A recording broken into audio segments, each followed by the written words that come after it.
support staff. Wherever we go, we about to bring on the positive vibe. Wherever we go. Hello, and good morning. Good morning, everybody. Welcome back, everyone, to the Soul Purpose Show. We're heard right here every Saturday morning at 11 o'clock a.m. Eastern Standard Time on Instagram, Facebook, YouTube, and In Touch News. Most importantly, In Touch News Internet Radio, heard all over the world, where everyone is a star.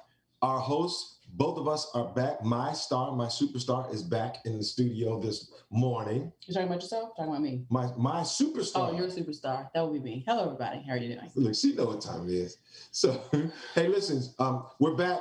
We took a couple of weeks off. We had to take a little break. We are back. I'm so excited. We had so much fun this morning already. We did. With quick shout out to Straight Up the Middle and our host Clint and Pete, where you heard what description of Vice President Kamala Harris? So someone who was not Clint Paris called Vice President Kamala Harris snooty and aloof.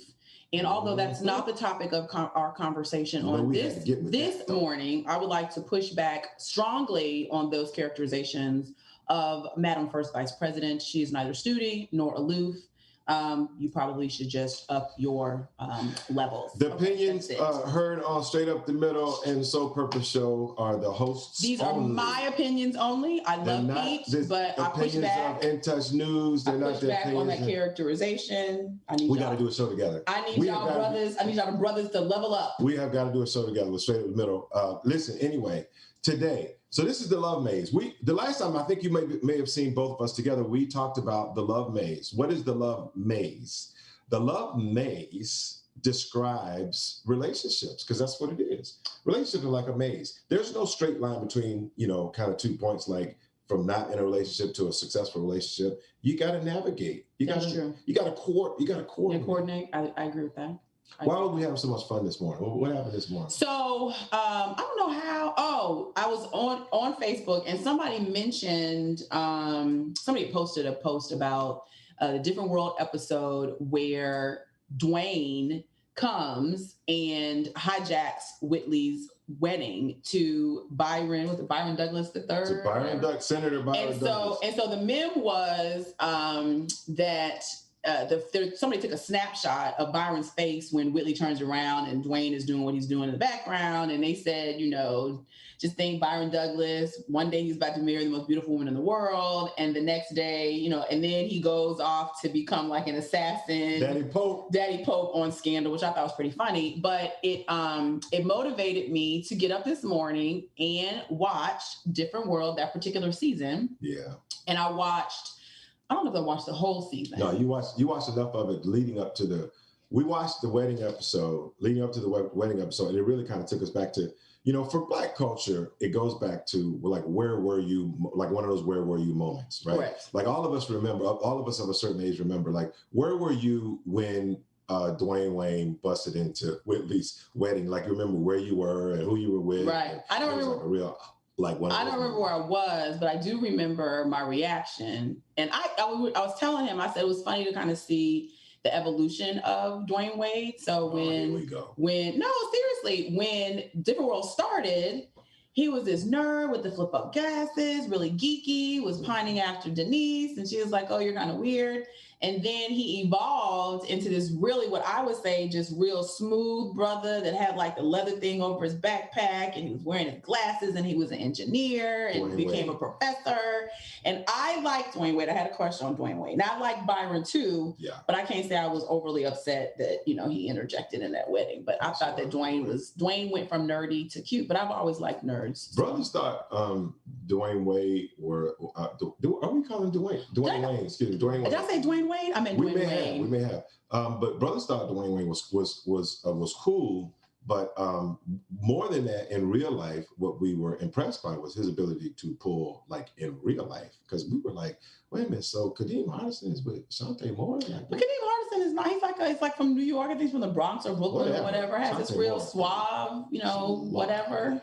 fly. Played basketball, had a little swagger to him. I've always thought Kadeem Hardison was very attractive. And he was always able to pull. So listen, so today we're going to try to jump right into it because we have a few things to discuss.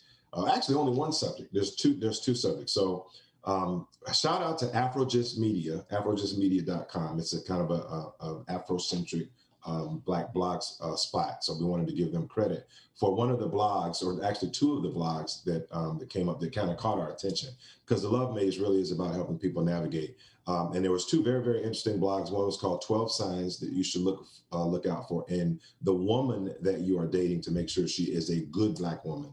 And then the other one is called 16 Signs That You're Dating a Good Black Man. So I'd like the record to reflect that there are only 12 signs needed to determine whether or not you're with a woman. Correct.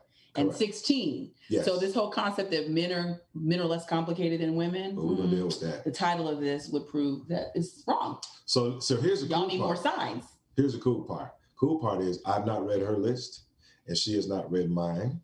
And so we're going to read lists. We're going to take turns here. And then we're going to reply based on our relationship. You know, we do a lot of personal disclosure on our relationship. We do. I think that's what makes people attracted. So we're going to do the same thing today. So as you read yours and I read mine, we'll share some personal insights. So would you like to go first? I will do this and allow you to go first. That rarely happens. So I suggest you take advantage of this opportunity. I don't have a problem doing that. 12 signs that you should look out for in your woman that you are dating. So a lot of this is basically tips to young couples or couples in general that are not where my wife and I are, because we are obviously very, well established in our relationship and happy. Right. So number one tip, she is smart. So if she is smart, so I like, before you say I don't know. Did you say we don't know the answers? You did say that. I'm sorry. We haven't read each other's list. Corey, you're right. I'm sorry. My bad. Go ahead. I apologize. She is smart, and she never interrupts you when you are talking. Is a good sign that you're with a good woman. Smart women, actually, and this is not college degree, how many college degrees she has. I mean, you just think about how you have to navigate through life. We're talking about navigating through relationships, but life is tough. I mean, if you're Black, especially in America, like, you have to deal with, different types of things. And so having somebody who's got a little bit of hustle about them, but who also is resourceful and can figure out how to navigate things. Having two people in one quote I like from the blogs is, having two people brainstorm solutions in times of crisis and not just one, is really, really invaluable. So get with somebody who's smart, who can have a conversation, talk about different things, who reads, who makes herself aware. A dumb blonde, like we like dumb blondes or dumb brunettes in this case, is really a myth. That is not what we like, not on no long-term basis. Oh, so you think I'm smart? I think you're very smart. I think you're smart. I think it was one of the things that I was attracted to you. I'm not going to share the story. I was going to share the story of how we got together and kind of in the first place. I was going to say, what story you got that says I'm not smart? No. So, all right. So I will share it real quick. So how we got together in the first place. So when I was divorced, I was dating different people, none of whom I felt comfortable in certain types of settings. Now, I'm sure if you're out there watching, it's not a shot against anybody in particular, but there were certain types of company outings that I just felt more comfortable having. Knowing somebody who was a lawyer, who could carry certain types of conversations. I asked Monica, we were friends. I asked her if she would accompany me to a company function, and she said, I said yes. Why? Because you asked me? Because you thought I was fine. I did think you were cute, but go ahead. You asked me. Okay, so he makes you feel beautiful. I would say that you do, but I would share this. So my husband is a hair snob, right? So he does not I like my hair short. That's my preference because it's easier to do.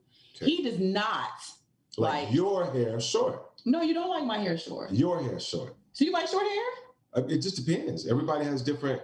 He's the only person that Would you like me with long dreads hanging down to my knees? I don't have a problem with that. I don't think it would fit your head, but that's what I'm saying. So you're saying that short hair don't fit my head? That's the point. That's the point. Everybody has different things that are more attractive on them, and so some people have a short hairstyle face and short hairstyle head, and some people don't. Yours is more attractive with longer hair. You don't have to have weave down to your toes. So my face is more attractive so I'm less attractive with short hair. No, see, what you're trying to do is you're trying to say that the hair's got to cover your face because your face needs to be covered. And that's not it at all. That's not what I said. That's what you're trying to So you're imply. suggesting that I am less attractive with short hair. I'm saying that you would be beautiful to me with any kind of hair. You look better to me with longer hair. So anyway, so my husband is a short hair or long hair snob. So I prefer myself with short hair just because it's easier to do. Like I've had no hair. I've had a short haircut. I've had a pixie cut. I've had everything because I change my hair pretty regularly. Yes, you do. But I have let my hair grow out. This is obviously extensions because I'm pretty transparent. This is easy too because it's the summer. But I have let my hair grow out, and I've noticed that he prefers, and he's much more complimentary of me when I come home, when my hair is longer and done. He also does not like color in hair, and I do like color. So It just, generally speaking, he does make me feel very beautiful. But when I don't wear my hair a certain way, then you have... So you you think that's cute, but I don't really think that's a cute haircut. The color thing goes back to there was one time early in our relationship, and we really need to get through these lists, where you had some red streak kind of going. I never had a red streak. Going through your head. I had ridiculously. This up here was like an auburn color, and the rest was a darker color. It was fire. I've always gotten compliments on my hair, with the exception of him and my mama. Everybody else likes my hair. Who else matters? We all do matter, but mine matter. But anyway, go ahead. So in answer to the question, yes, generally speaking, he does make me feel beautiful. Thank you. Because you are beautiful. Thank you so much. Go ahead. Number 2, she is honest. Yes. Honest is now. I think it's important delineation. When you're with someone whose words you can trust, that's pretty huge. That is pretty huge. Am I honest to a fault? No, I don't think you're honest to a fault. I think that you think that there are a lot of times when you're being transparent where you're kind of not. You give yourself credit for a lot of times being very, very, very transparent when you're just, I think that you're processing things sometimes and you think you're kind of being out there. But that's not the same. Clear. No, it's not that you're not clear. It's just that you just, I think sometimes you think you're really, really kind of being out there and you lie. Really? Yeah. I think I'm being honest and I'm not being honest? I don't say honest. I think you think you're being, maybe clear. Like you're being very transparent. Like I'm being very transparent. You just ask me something, I just tell you, and this is what I am, and this is who I am. And I was like, no, because you're not giving yourself credit for dealing with whatever the emotions that you're dealing with at that time. So I will say this, that one of the things that he does that irritates probably not the right word, but it's a pet peeve of mine, is so I guess maybe this feeds into what you're saying. Mm-hmm. I say what I mean. You don't have to interpret what I mean. Except if I say, that's not true. I say what I mean. If I say, I don't want to go somewhere, I don't want to go somewhere. And you don't have to interpret it like, well, maybe I want to go somewhere when you actually don't want to go somewhere because you don't want to hurt my feelings. No, that is true. Okay. That's true. So move right along. All right. So honesty is not the same as trust. Trust is different. Like just because it was Maya Angelou who said, when someone shows you who they are the first time, believe them. So just because somebody's honest with you doesn't necessarily mean you should trust them. Oh, that's good. Okay. So he asks real conversation questions and does not answer them. I would say yes. Keith asks a lot of questions. Like he should probably be a lawyer. He asks lots of questions. And he's very detail oriented. And sometimes he gets into the weeds when all I really want is, he gets into the weeds and the dirt in the weeds and the fertilizer when all I really want is the trees. Or the forest. I don't need the weeds right now. I just need the forest first. But that's how you get to know your partner intimately, is peeling back the layers. But we do it like a peel at a time? Because you get like to the core initially and then you build up. I'm just the opposite. There's so many layers to you. There are. But I'll let him. I mean, it's not. There's not much that you don't. There's not much that you don't know about me. But he asks lots of questions. You do ask lots of questions. I do ask a lot of questions because I want to know. You do. Number 3, she is optimistic. Life gets you down sometimes, and being with somebody who has a very positive mindset while you go through those tough times is very, very beneficial.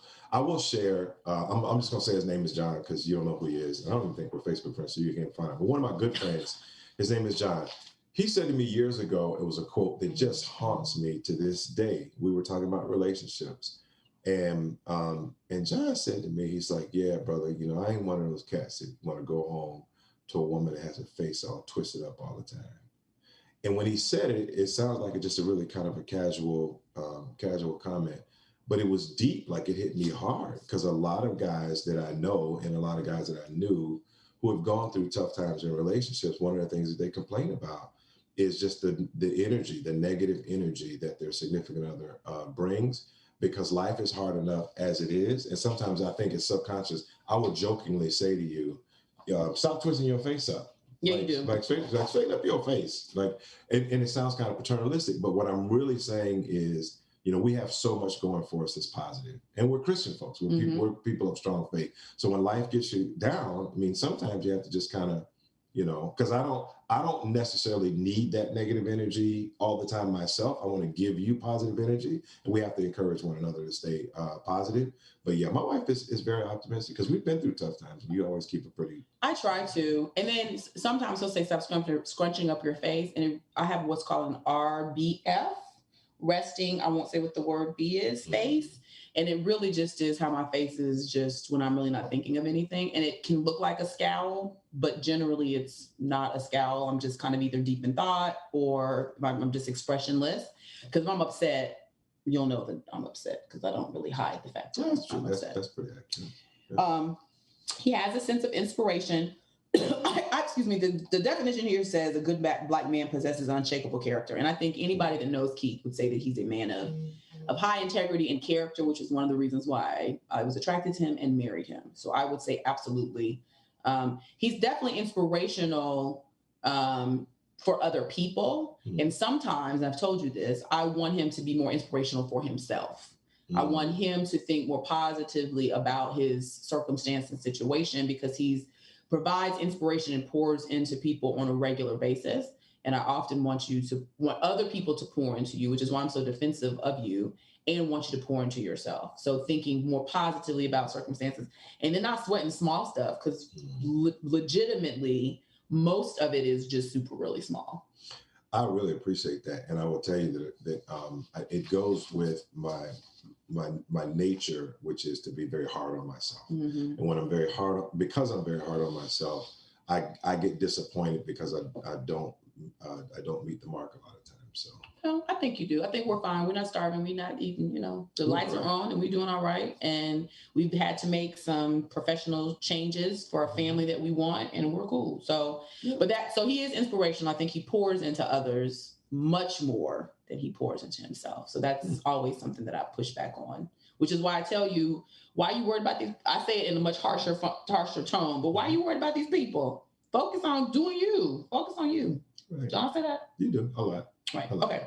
Number 4, she compromises. But why are you laughing? Because I want to know what you're gonna do. Do I compromise? Yeah. So here's the caveat. Compromise is not always this real.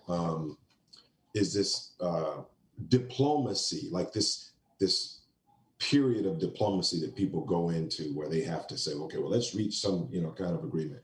I see compromise as, and you will see people say, relationships are not necessarily 50-50. I see compromise as kind of knowing what battles to fight, right? Knowing what obstacles to really knowing where your boundaries are. Like, hey, look, my boundaries are here. So as long as you're happy doing this and not impeding on my boundaries, then it's cool. Like, you do you, I do me.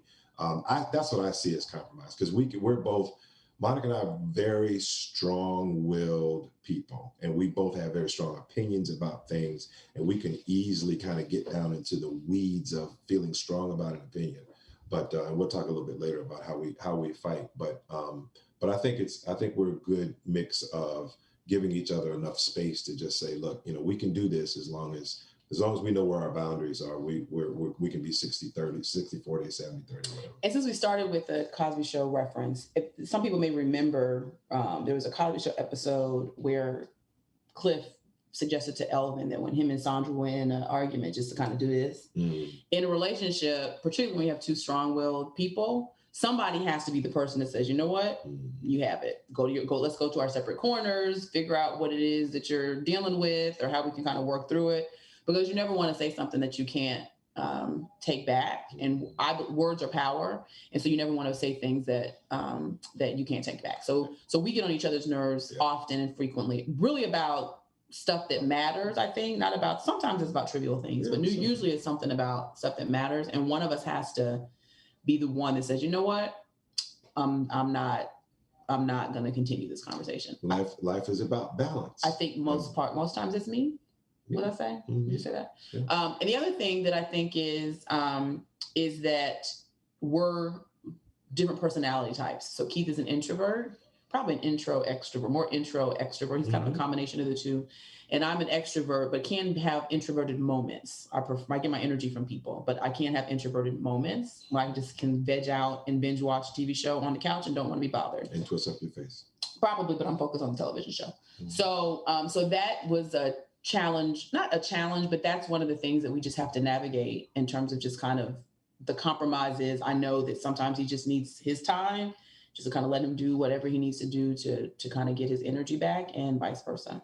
Yeah. All right. So the next one on my list is he doesn't hide his family and he wants to know about yours too. So I think that'll be accurate, but Keith's family is very, very small. Whereas I have a not very large family, but I have a larger family. Mm-hmm. And my family's energy level is on 300. All the time. And Keith's energy level is on, Keith's family's energy level is on, we're just chill. like 25. They're real chill. Yeah. So that was probably one of the, so the answer to the question is yes, he doesn't hide his family and he wants to know about yours. And I will say, because we're a blended family, I think that was probably most important. Mm-hmm. Maybe we can do a Love Maze about blended family going forward. Mm-hmm. But we got to know family early. At least I got to know his family early because he has 3 girls. And so because we were a blended family, I had to get to know them early on, and just the rest of his family as well. And then with my family, whether you want to meet my family or not, if you with whoever you with, you're going to meet them because they come in the door, bust the door wide open. Yeah. And you also drag people kind of through the carnival. The carnival that is my family. Gatherings. So our family gatherings are they loud? Lots of energy. They can be. What I will say, and this is I'm hoping complimentary of kind of wanting to get to know your family. What I've learned about your family, one of the things I feel honored when I'm in that space is because y'all are the traditional, really loving Southern Black family that believes in family first and believes in staying together and keeping it together. And y'all can get together and just debate and dispute and everything else. But you really kind of get this feeling of, hey, look, if you're in this circle, it's hard in here. Yeah. But nothing. We ride for you. But nothing will ever penetrate. That's very true. So that's very true. I just feel honored to be a part of that. Oh, that's very true. And I will say, I tell this Keith all the time. I probably have disagreements with my sister. Eric and I have never had a fight. We have strong disagreements, but we've never had a fight, and we've never gone 24 hours not speaking to each other because we're upset. My brother and I, because there's an age difference, we probably have had more intense discussions and disagreements, but we've never gone, like a day without speaking to each other. So anyway, but yeah, so in answer to that, he does not hide his family, and he wants to know about yours too. And even if he didn't want to know about mine, we were going to make him know about my family. That part was easy. Number 5, she laughs with you. There's no explanation really needed. If you're with a woman who laughs with you, I think that and it goes kind of 2 ways. It goes back to the whole honesty thing too. When you're first courting, when you're dating someone, it's probably not uncommon that she's just going to laugh at your silly jokes, and she's going to laugh because she's trying to. It's one of the things that a woman does to endear themselves to you and affirm you is by laughing with you and laughing at you. But it's a difference. Laughter is truly medicine. And it's not just through tough times, but just in general, it really is nice when you can be with somebody who you genuinely have fun, genuinely have a good time with. So if she can laugh with you, that's very fun. Well, it's interesting that you say that, because in the previous Love Maze, I said that you were my friend and you said you were not my friend. That's not laughing with people doesn't necessarily mean make them your friend. Interesting. I just said friendship is not the essential ingredient to like relationships. Like I think friendship, I think the whole friend thing is overrated. Like marry your best friend, I believe is overrated. Oh, I think when well, you're we talked about that before. and So we disagree on with that. We do. Right. So I think that the laughter part is key because because again, you're dating someone, they're giving their representative, so they're laughing at all you. Oh, you're so funny. So that's what they're doing during those periods of times. But at some point, if they're not genuinely laughing with you, then life is going to get tough. Life is going to get hard. Your kids are going to do things, real stupid things that kids do. And you got to be able to go, wow, but it was kind of funny when you kind of saw a look on their face. You got to be able to laugh. So I will say this. Keith has a very interesting sense of humor, which is always not my mom and my sister. My family thinks he's hilarious. My friends think Keith is a riot. I don't always find the things that they find funny about him funny, only because I deal with it regularly. But my mother thinks he is a hoot. So, but we do laugh a lot. But we do laugh a lot. We laugh more because we laugh not at Miles. We laugh at some of the things that he says because we're raising a 50-year-old person in a 5-year-old body. 5-year-old, he's hilarious. But yeah, so I do agree with that. Okay, so what's next? 5. Okay. He makes you feel special and safe when around him. I would agree with that. Keith makes me feel like I'm the most important person in the room. You are the most. Even if I don't necessarily always feel that way, he does make me feel like I'm the most important and the prettiest chick in the room. It's never been a situation where we've been somewhere and there've been other women who I think are gorgeous, and he's like ogled or whatever at them, and I've not felt like attractive, or I've never felt that way. You should point him out to me. I should point. Oh, that's so sweet. We're in a room. Now I will say that because I think some couples can't do this. Like we'll have a conversation about like if you give somebody a pass, since radio, someone gave somebody a pass, he's had a conversation about who his pass would like to be, and I've given conversation about who. There's usually celebrities. Pass would be without. They're always celebrities. Yeah, I don't know. They're not like neighbors. No, they're not neighbors. So yeah, that would be weird. So, but no. So we've had that conversation. Although yours is really, really weird. It was CeCe Winans, which I think is somewhat troubling. But I think I have that somewhere in here. Do you have that? What about like how do you know when you have a good woman? A good woman. So okay. I'll share some disclosure. But, so at any rate, so he does make me feel safe and special when I'm around him, and I think that I feel comfortable being vulnerable around him generally. There's some spaces that I just am not comfortable with. Like we've had conversation about, like, I don't talk about finances. We talk about, like, finance has never been an issue, but I'm just not comfortable having that conversation. Like if I'm in need, I'll figure it out. That's kind of always how I've been wired, which is a problem for him because Keith is traditionally a provider. And that's not the way my mind is wired. But a lot of that has to do with the fact that I got married later. I got married the first time at 30 and then got married again at 38. And so for me, just kind of ensuring that everything was taken care of was kind of always on my shoulders. So kind of making that transition was really hard. But other than that, in terms of being a protector, absolutely. And in terms of feeling like I'm the most beautiful woman in the room, absolutely. Well, so kudos. Thank you. Well, thank you. We'll read you another one because you have more than I do. Oh, okay. And that'll take us. He genuinely cares about your closest circle of friends and family. Absolutely. That's it. No, I didn't. Okay. He genuinely cares about 6. Okay. He genuinely cares about your closest circle of friends and family.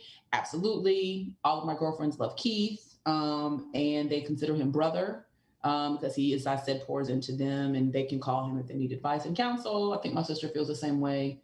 Even though y'all fuss like sister and brother. Your circle doesn't really call me a lot for advice and counsel. All right. We talk a lot, and I think that we have a good relationship, and we're genuine in that regard. But I think we talked about that maybe even during our last show about boundaries and stuff. So like I don't have like conversations out of the blue with your circle without us talking about it. Maybe it's maybe. I wouldn't care if you did, But in terms of like, I'm going to call him for some advice. But anyway. And the 7th one before we go to break is he's never abusive to me. Absolutely not. I'm afraid of my wife. So before we go into break, and I think this is important. My wife, my brother-in-law is 6'3". I think he ranges between like 260 and 280, somewhere like that. He's a big dude. He's a big dude and played, D1 football. So there was never going to be an issue of me being abusive, verbally or otherwise, to my wife. So that wasn't going to happen. Crazy. And there's way more people, big dudes on my side. Big, not so in the head dudes. But my wife is also heavy-handed. And so I do this like fist bump. That's about all because she can't, like if she touches me, I'll call the police. Like if I'm like, yeah, she's very, very, very, very heavy-handed. And yeah. When we come back, I'm gonna surprise y'all with a couple of my disclosures. Yes, we'll be back after the break.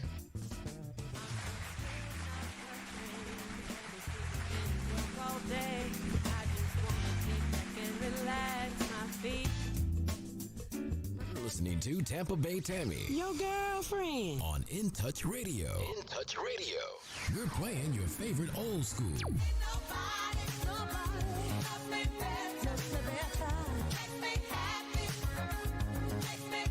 Today's R&B.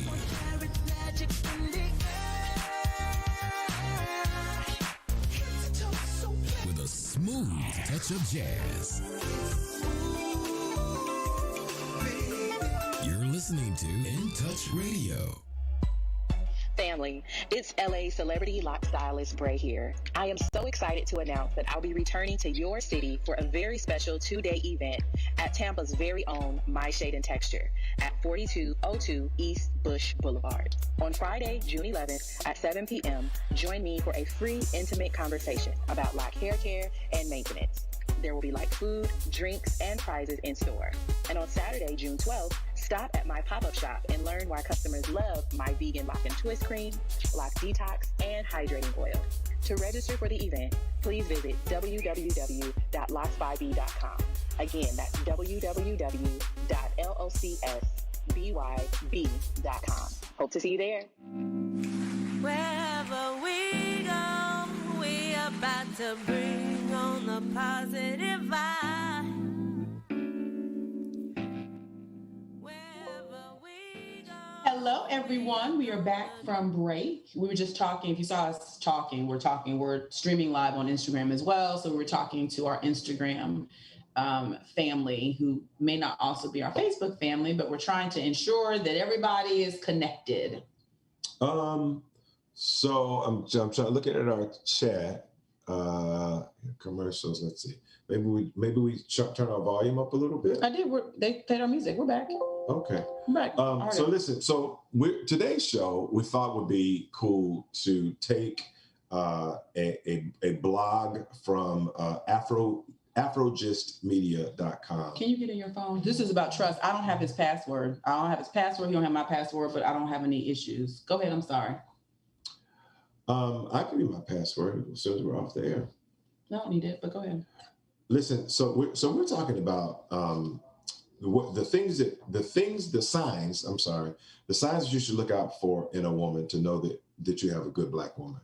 And then she's reading from a similar blog called the 16 Signs that you're dating a good Black man. So what we're trying to do is we try to give y'all young people who claim that y'all so in love all the time. And they say, oh, you and Monica, because your relationship is just so perfect. And, It's not. and how do we be like y'all? Well, it takes work, kids. Now, what it does is it takes, just being obedient to God and really kind of looking for the right, signs of the right person. And some of this stuff is pretty good stuff. I think we measure up pretty well. I think so. And I mean, our relationship is far from perfect. I think that the communication is one of the things that we absolutely have to work on just because we don't communicate well. And full disclosure, because he and I are so headstrong and type A personalities, verbal communication is not always the best unless we have like a pencil back and forth because we're always interrupting. And I am guilty of interrupting because he takes too long to get his point across. And I'm a lawyer and I need you to get to the point so I can make my point, which is a very bad way to communicate. And I recognize that, full disclosure, just being honest. So we do a lot of our communication, in all honesty, written, which is probably therapists would say that's probably not the best way to do. From text messages to emails, that is the way we communicate. Sure. We do communicate verbally, but I can share with you that we probably don't do the best job at it. So we probably should sit down with the therapist and ask how we improve. But I will say, having said that, I think the written way, because Keith he's very good with his words. He's a wordsmith. And so I think it allows him to get everything out that he needs to get out without being interrupted, without me asking questions in the middle, trying to get clarification. And I think it does the same for me. Typically, my responses are like 1 or 2 words, like, okay, or I hear you, or if I'm really upset, whatever. And then I'll come back and address it verbally. So he tends to communicate with me written, and then I'll come back sometimes verbally, or I'll respond in writing, but generally I'll respond verbally. Yeah, it's just the way that I take my thoughts. Yeah. So, and it's easier for him because I don't let him get everything out, which is a very, very bad habit, but all my family will tell you that's just a bad habit of mine. I really try to work hard on it. I'm sorry, family. But I think it allows him to kind of get his thoughts together and get them all out there. And so I'm very happy that you don't hold a grudge against me for that. Well, that's a good segue into. Oh, you didn't say that already? I didn't say it, but it's the next one. It's number 6. Is. She does not hold grudges. She doesn't hold grudges, and I call this really humility part 1. It's a sign of humility. This is the part 1 because there's a part 2 coming later. But this is powerful, guys. If you're with someone who tells you when she is hurt, tells you when you have hurt her, when you've hurt her feelings, she doesn't pile up, offenses and just kind of, stacks them up in a bank, if you will. But she says, hey, what you said hurt my feelings. What you did hurt my feelings. It takes a person who is humble to do that. That's very hard. It's hard to do because we don't want to let somebody a lot of times know what they do to hurt us because we don't want to be vulnerable. But not having someone hold grudges is probably a good thing because if she does collect stamps, it's something that will plague your relationship forever. Like it will always. And on a deeper note, it's something that will probably eventually end in divorce because you don't have a way of dealing with the things that you're holding on to. So at some point, you just kind of hold on to it to where I can't take it anymore and I'm out. And I've never really expressed to myself how hurt I was or whatever. So. And I don't hold. So you're saying I don't hold grudges? No, not really. I don't think so. And that's good. That's good to hear that you say that because I try very hard. I don't do that because I don't like it done to me in relationships, friendship, romantic relationships, whatever. And I think it's because I am so transparent. So if I'm bothered by you, if you've done something that's hurt my feelings, I'm going to do one of 2 things. I'm either going to process it. I'm processing it, number 1, and I'm going to determine whether or not I'm going to address it with you and with the person. And it don't take me long to do that. Or I've just said, I'm not going to worry about it. It's not that big of an issue. And so I don't like it when people hold, to use your example, hold stamps and then bring up old stuff later because you bring it up. I have no idea what you're talking about because if we had an argument like 2 weeks ago and you're bringing up something that I did 2 weeks ago that I don't do all the time, so I'm not cognizant of it. Like I know I interrupt, that I'm aware of. But if we had a conversation about something and you brought it up 2 weeks ago, I'm not going to remember what you're talking about. I'm not going to remember what I did because I put it out of my mind because we've moved on. And if we moved on and you haven't brought it up, I'm under the impression it doesn't bother you because if it did bother you, tell me about it. And your failure to address it like 2 or 3 weeks ago and holding on to it, to me, is a sign of dishonesty because you're not being honest with me about how you're feeling. So that's unfair to me. So I try to navigate, and my friends know that. And they push back and say, well, Monica, you can't have that level of expectation that people are going to share what they feel at that time. And I recognize that, but I also don't want you to hold on to stuff for like a year and then say, well, I remember last year when you did such and such, because I have no idea what you're talking about. So I try very hard not to hold grudges. So thank you. I appreciate that. Okay. All right. So where am I? Number 8. He excites in keeping you on your toes and not on your back. Oh gosh. Let's see. Keith, he could. So when Keith does surprises, he's good at it. But Keith, admittedly, and this is a self-admission, he's not a good gift giver. Oh my God. Because it creates stress for him. He tries really hard, but he's not a good gift giver. Full-fledged anxiety. We have talked about the 5 love languages before. I think we're both big fans. And yes, I think with what this is Well, it referring says a to, good black man always challenges you and push you to higher heights, which is true. He does push me. He does push me to do more, and really encourages me to kind of push beyond what I think I'm capable of, and is my biggest cheerleader for sure. But in terms of excite, I mean, we can't have a conversation because my mom is watching. We'll have a conversation about the other exciting. No, there's five love languages. But in terms of gift giving, he's not good at that. One of them is words of affirmation. One of them is acts of service. One of them obviously is physical touch. So I think what that is trying to what that's trying to say is that the physical touch part, which is exciting, shouldn't be the only thing that. Oh yeah, that's true. That's true. I mean, that is exciting, but my mom is watching, so it's like a G show. So sorry, we're married, but it's a little G show. The Lord. I'm gonna misquote scripture. The Lord says the marital bed will not be defiled. Defiled. What is it? What does it say? I don't know. We're fine. That's not scripture. Number 7. But that's what that's saying. As I talk about exciting, like, ooh, surprise. That's not what it's talking about. He excites. I can't see. I don't have my glasses. And keeping on your toes. Not on your back. That's talking about sex. Okay, so I'm sorry, I misread that. Go ahead. Number 7. I don't have my glasses on. I couldn't find them before. Number 7 is she is close to her parents. So can I share a story? Yes, you can share. So I will share a quick story. Close to her parents. So when Monica and I were dating, there was an instance where we were just kind of talking about her upbringing and talking about her parents. And she didn't share what the secret was, but she did share a story that stayed with me and affected me pretty deeply. And that is that she shared that she had a secret that she wanted to go to her mom. It was like, Mom, I need to talk to you about this thing, and I'm going to tell you, and it's whatever it is. And she said, yep, baby, I hear you. Yep, I hear you. Have you told your father? It's like, no, I haven't talked to him yet. I just wanted. She's like, okay, well, when you plan on telling him? And I think she gave you like 24 hours or something. She said, yeah, I don't keep secrets from my husband. And I'm like, ooh. I was like, ooh, that's deep. And here's what was deep about it. When you have a woman who knows that the most important relationship in a house, in a home, is between the couple, is the relationship.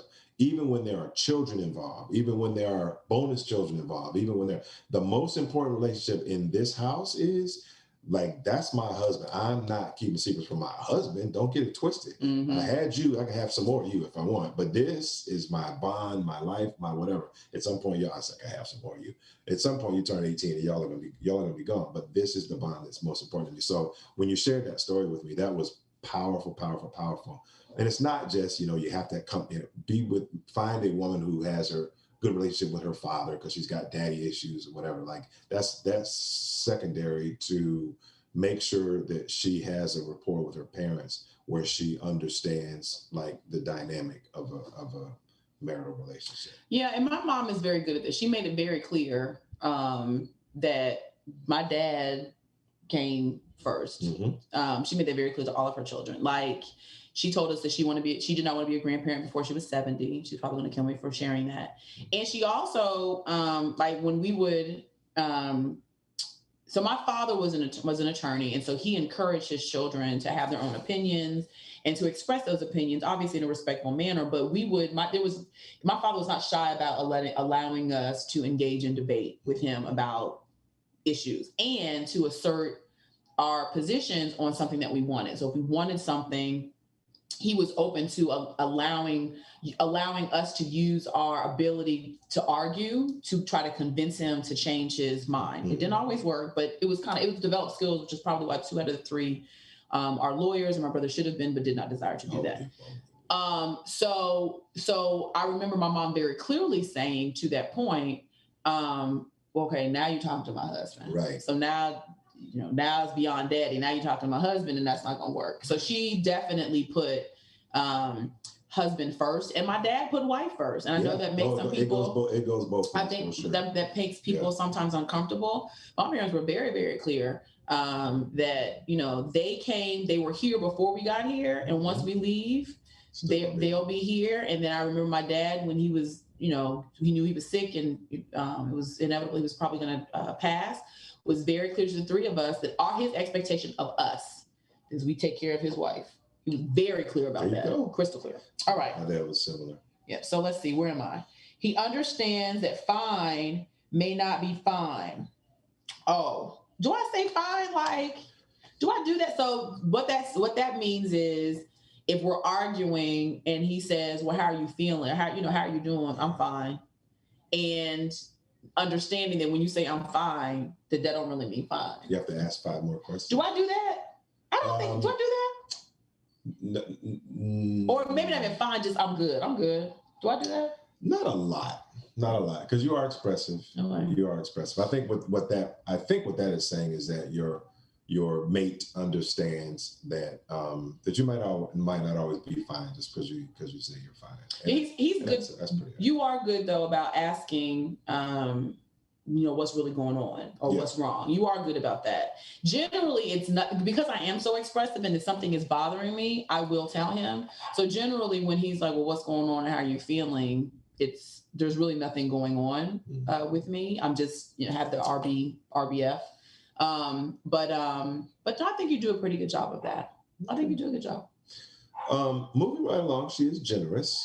You don't want somebody who is stingy to herself, and the person who's going to be stingy and to demonstrate that to herself is probably going to be stingy to you as well. So you want somebody who's giving. You want somebody who's generous to others. Now, obviously, I think it's a good segue even from the last thing that we talked about.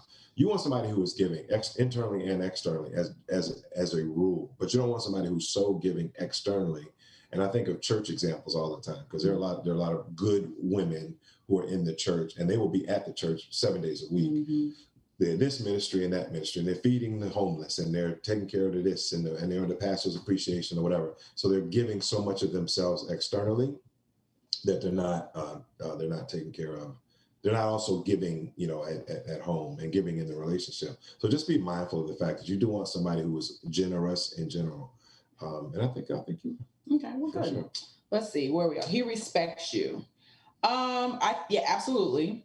And what this is talking about is not just the traditional meaning of the word respect, but more so that he understands, particularly if you get married older, that you had a life and you had friends before you got with him. And he's not attempting to be all consuming. I've actually been in a relationship where the guy just wanted me to be all about him. And that just never works, because one of the things that my father said was to make sure that you marry someone who understands and respects the fact that you had a life before you got with them.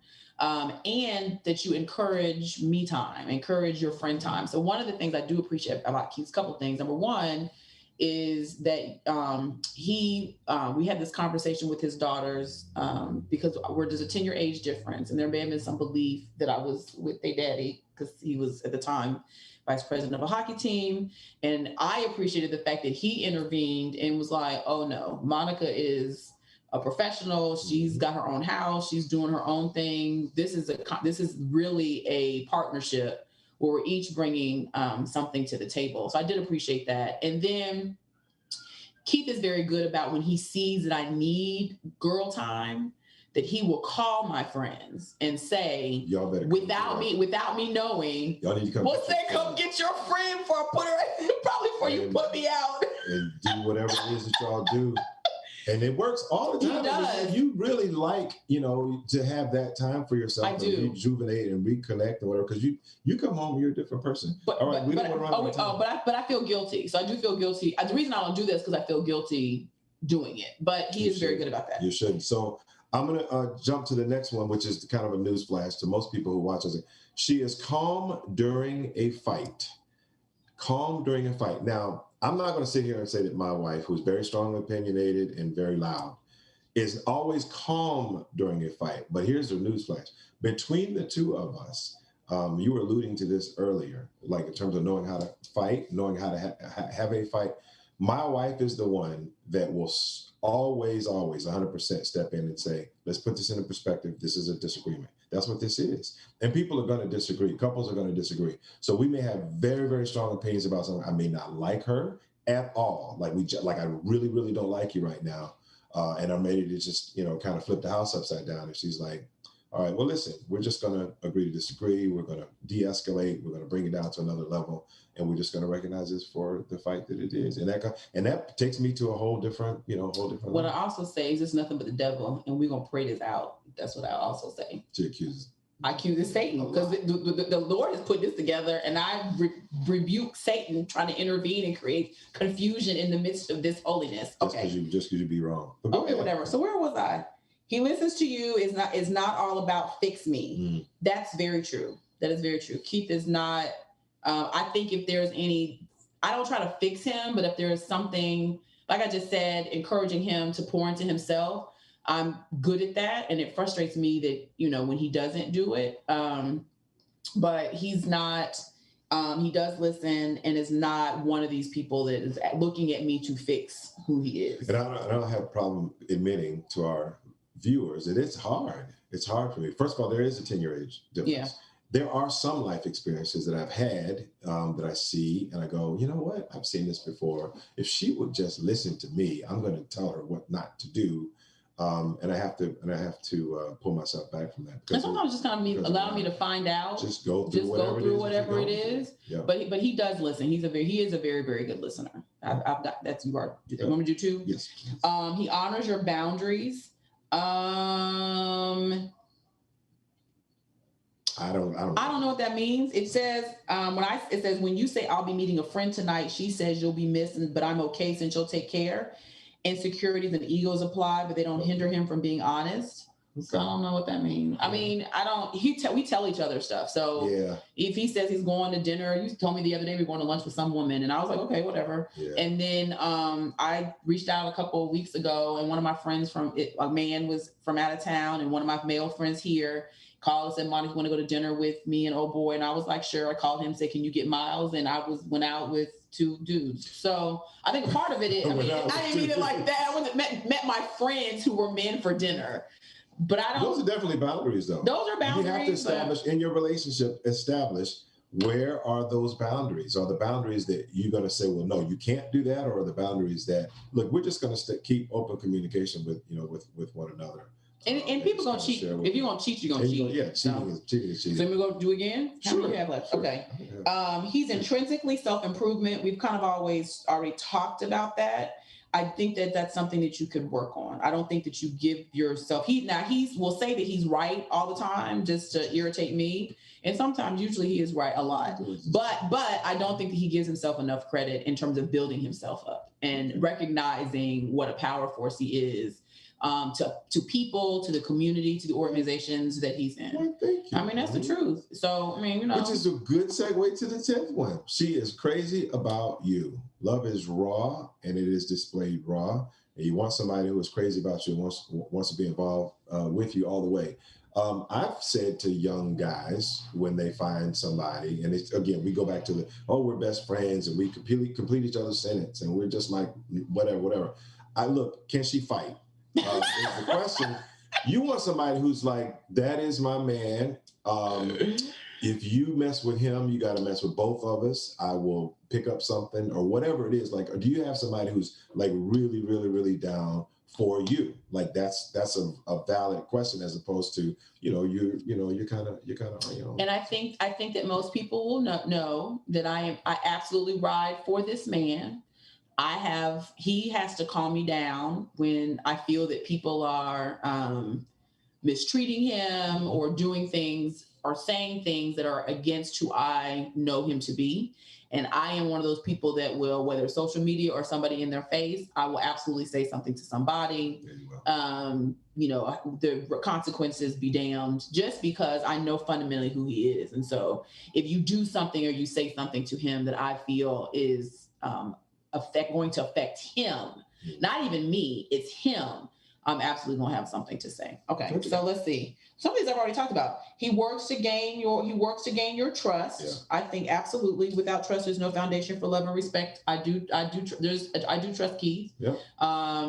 Without question. I don't, it's not, so he's not a strip club person, but he can go to the strip club and I'm cool. I have no thought that some young girl's gonna knock on the door and say, "Oh yeah, this is his child," because I think that she was crazy. I just don't. Yeah, you shouldn't have any thought, and this is the truth too. So when I go anywhere in this town, and this is my town, it's where I was born and raised, I am known as Monica's husband. So there's nowhere that I can go in the continental United States that somebody says, So dramatic. from Tampa, Harris. You Monica's husband. I've seen you So on social dramatic. media. That's just the truth. So cheating, I'm perfectly fine wherever I go because everybody knows where I am. She is independent in our last few minutes. She's independent. I see independent is not necessarily financial, guys. If she's independent, I mean, she doesn't have to have you for her entertainment, for her this, for her that, for her everything. Like her world doesn't have to necessarily revolve around you. Like she's got her own life. So independent is a good thing. He opens up to you. Absolutely. I think, as I mentioned before, I think Keith is extremely expressive, and I don't have to question about how he's feeling about something because he's absolutely Expressive also. going to tell me how he feels, whether I want to hear it at the time or not. Mm-hmm. But he absolutely is going to tell me how he feels about something. Yep. Well, my last one is that she sees past your flaws, which I see is really kind of humility part 2. And part 2 of humility means it takes someone who is humble enough to understand that they have flaws. And so if she's humble enough to understand that she has flaws, then she will also understand, hey, you have flaws, and that the relationship's not going to work if the only thing she does is just judge you for what's wrong with you, because you can't be that way. If you got your own flaws and you have your own issues, then you can't judge other people. That's very true. And the last one is his position on Black Lives Matter is balanced, which I thought was somewhat of an interesting topic. Me too. But I think that's important, particularly in this space, understanding not only kind of what the whole Black Lives Matter movement is about. I think sharing kind of your concerns as a Black man in this environment and kind of how that feels. Understanding that as a Black woman, I sometimes want to try to fix it, but also recognize that I'm somewhat helpless in terms of attempting to fix it.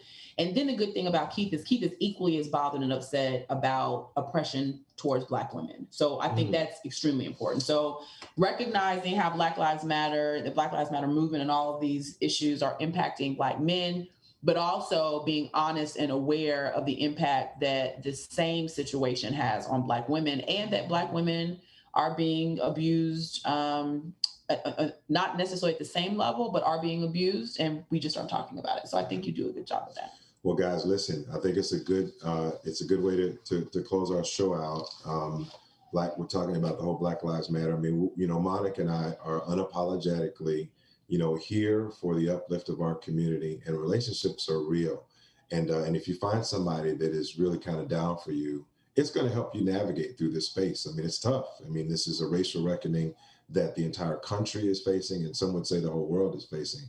But especially here, find you a good Black woman, a good Black man, or a good white woman, a good white man, whatever it is that you find. But just know when you've got the right characters of the right type of person before you fall all goo goo gaga deeply and deep like. So, well, that's it. Do we have anything else? We don't have anything else for y'all. This has been very fun. Thank y'all for joining us. The Sole Purpose Show. We will see y'all next week, 9 o'clock. You all have a great rest of the weekend.